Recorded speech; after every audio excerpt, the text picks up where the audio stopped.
I'm Allie with Potomac Beads. Join me to make these Flurry earrings a nice cold crystal look as we create these show-stopping drops that can also be turned into a pendant to match. If you need any materials, check out the links below to shop with us online. Gather them all up and let's get started. Once you get ready to get started, I want you to have 0.006 wildfire beading thread, and I'm using about 3 feet total. I have here some 3x4mm rondelles, some 1.5x2mm rondelles, both in the Potomac Crystal color, as well as 11/0 seed beads in silver line crystal, and then my 14mm little flurry there, my little snowflake.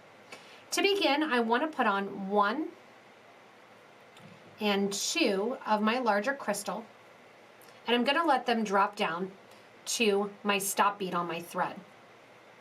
On the side here, I want you to add 1 and 2 of your 11/0s, 1 of your smaller rondelle, and 2 more 11/0s. These are going to wrap around the right side of these crystals, sewing from the top back down toward the bottom. You want to come out right after the crystal, and we're going to repeat the same thing one more time. So this side is going to have, again, 2 11/0s, 1 of my smaller crystals, 2 11/0s, and then down those crystals again, off to the side. See how they'll just sit in there? Now we're going to do the exact same thing another time.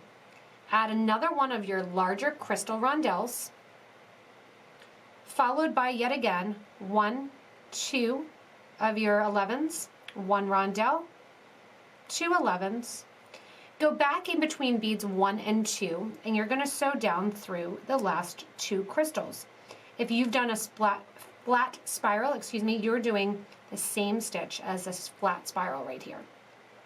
When you do this, you want to make sure that your new little loop around the crystals sits in front of the older loop.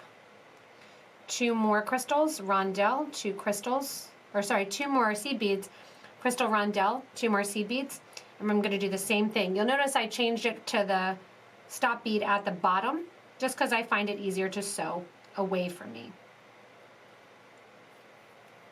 That gets, again, another row of seed beads right there along the side. So you can see how they're kind of sitting stacked on top of one another. I'm going to do the same thing 2 more times. So I'm going to go in, add my crystal here, do my seed beads, and then sew back between beads 2 and 3, down bead 3 and 4 of that center row. So 2 more times is going to give me a total of 5 center bead, and then it's going to give me a total of 4 loops on each side. After my 5 center beads here, I'm going to add on a 6th bead, and then my crystal snowflake. So my 6th center bead is going to go on. You can see again 1, 2, 3, 4 of those little beads on the side on the right, and 4 of those little rotations on the left as well. From here, I'm going to add 1, 2, 3, and 4 of my 11/0 seed beads, my crystal through the top hole, 4 more seed beads, and then I'm going to sew back through all of these center crystals. So I'm going to pick up those crystals and go through the center of them all and back up to the top. So you're running your thread and needle the whole way back through the middle. Once I'm back up through the top there, just like that, the crystal will hang along the bottom, and if you want to and you don't want it to be kind of as full, you can stop now, or you can continue on as we make it into its fun little snowflakes along the side. At the top here, what you're going to want to do is grab your wire guard or wire protector. We're going to add that on now as we go in to create our side pieces. Adding the wire guard in, I've gone through the one side of the wire guard, down the other side. Now I'll reinforce this as I come back up to the top and kind of sew onto that starter thread. But what I'm going to do now is start to drop along my sides.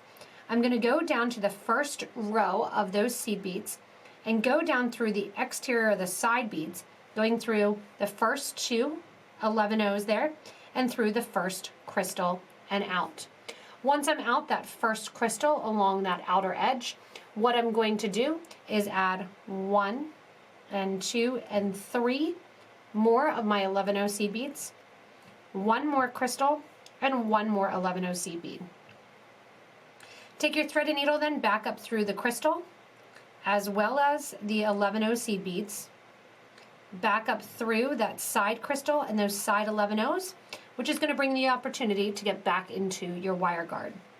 Now you'll notice when I did this, I'm not sewing back through that first 11O. That's what's going to anchor this fringe down to the side. Dropping down the other side then of the wire guard, you want to make sure when you drop down the other side of the wire guard that your thread at the top stays in towards the interior of that U channel. Go down now on the left side, going in and doing the exact same thing. Down through the 2 seed beads, out the crystal, and now add your little crystal fringe. 2 and 3 11s, 1 more small crystal, and 1 11.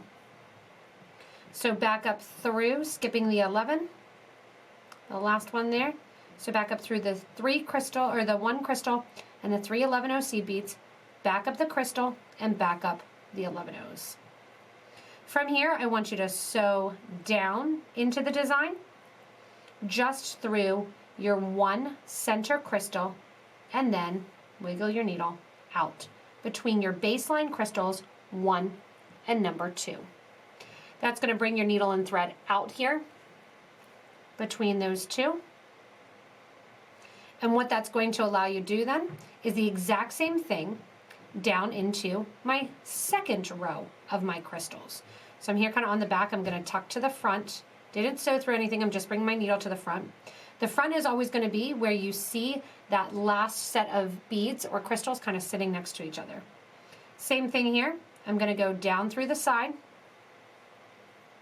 coming out the 11, the crystal, add 2 more and 3 total 11s, 1 of your crystals, 1 more 11, and then you're going to sew back up through the crystal, the 3 11s, the crystal, the 2 11s. Now this time I obviously don't have a wire guard there, so what I'm going to do is I'm going to add 1, 2, and 3 more 11O seed beads.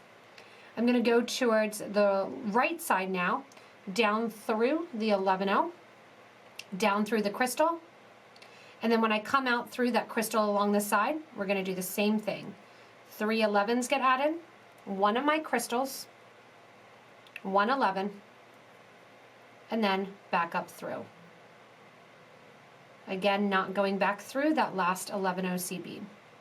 Once you're through there, you're coming out the top, through those first 2 11Os after that center crystal there. So right up there through those 2 first 11Os. Give a nice tight pull.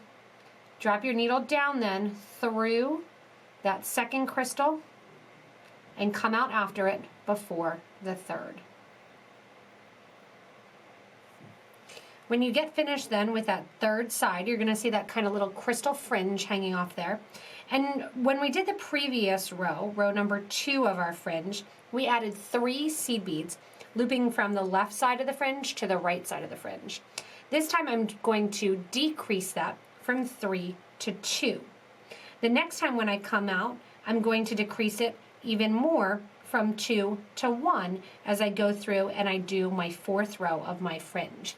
So you're continuing on doing that same row. Now I hop over after I've done the left side, add 2 seed beads, hop over to the right, come back up through that right side and down through bead number 3 and out right before bead number 4 and then again down to the left. When you get your 4 rows of your little fringe done there, you can see you have the 3 beads arching, then the 2 beads, then the 1 bead arching. What I'm going to do is I'm coming out now between beads number 4 and bead number 5, and I'm going to actually link on to the first 2 beads there. Remember that group of 5 that we attached to? Usually we're going down 2 11s, 1 crystal, and then doing our fringe off of it. Coming out here, we're going to attach on to our 2 11s that sit right after on that loop of 5. I'm going to repeat 1, 2, 3, my 1 crystal, my 111O, and then back up through those 3 beads. I'm also again going to go back through those 2 beads there. So you're coming out the 2 beads basically right before your final row of your little crystal there. Add a 111O and scoot over to the next 2 on the opposite side.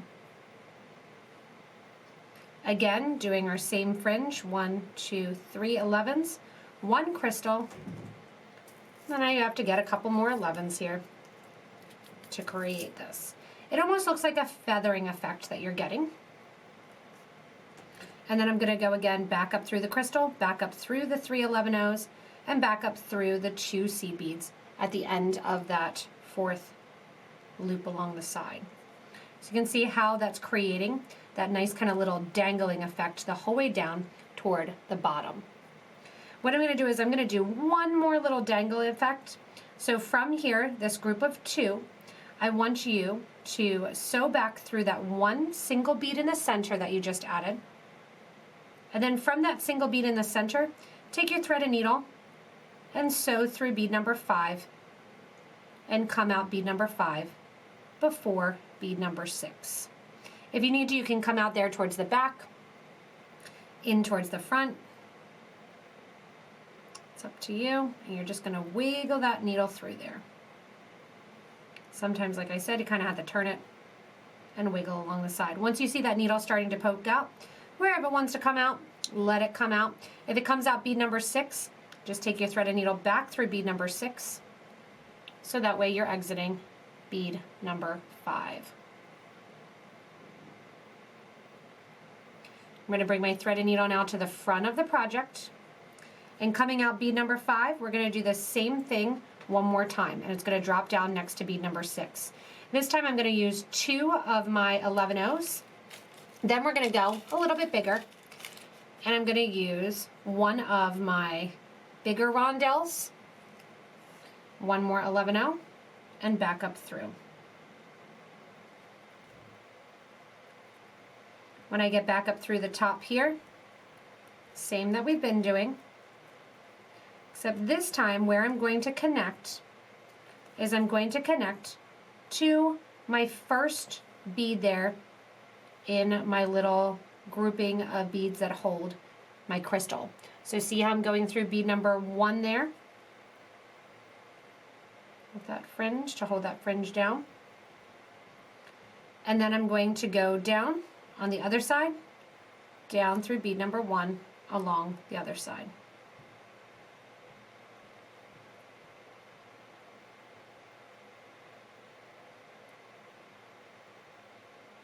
Once I'm down through bead number 1 along this other side, I'm going to do that exact same fringe. 2 11s, 1 crystal, 1 11, back up through the crystal and the 11s, and this time connecting the opposite way into the top of bead number 6, going through bead number 5. This is my final time down here, so I'm going to go up through the whole center of the design here, coming out through all of the crystals the whole way till I get right to the top. Grab a nice tight pull. Make sure you don't have any extra thread showing along your crystals. And now your crystal frost earring is completed. Once you're finished with your flurry earrings, you can see that they are definitely a kind of showstopper sort of an earring that lots of people will comment on. They're not crazy heavy, which is nice for their length, which is about 2 inches as they hang down. If you don't want to make something this long, like this statement flurry earrings, what you can do actually is decrease the number of beads in your starter row. So we ended up with 6 total. If you want to, you can even do 3 and have them be a little bit shorter. But I love the way that they really just that full-on crystal. I know sometimes it's a little bit hard to see that, but they glisten like crazy, and they really are one of those that you will want to make more and more pairs perhaps in different colors with different things hanging on the bottom, like maybe leaves for fall, or even some shells and some blue to make it look like waves on a beach. As always, if you need any materials, check out the links below to shop with us online at PotomacBeads.com as well as PotomacBeads.eu. You can also, if you haven't yet, make sure to click that subscribe button so you don't miss anything from us here at Potomac Beads. It's also super helpful when you do subscribe, so that way we build up this beading community, which is an awesome way to expand this craft. Remember, if you want to, go ahead and comment below with any questions, ideas, changes, or inspiration that you may have gotten from these fun flurry earrings. Thanks so much for watching, and enjoy your new statement flurry earrings.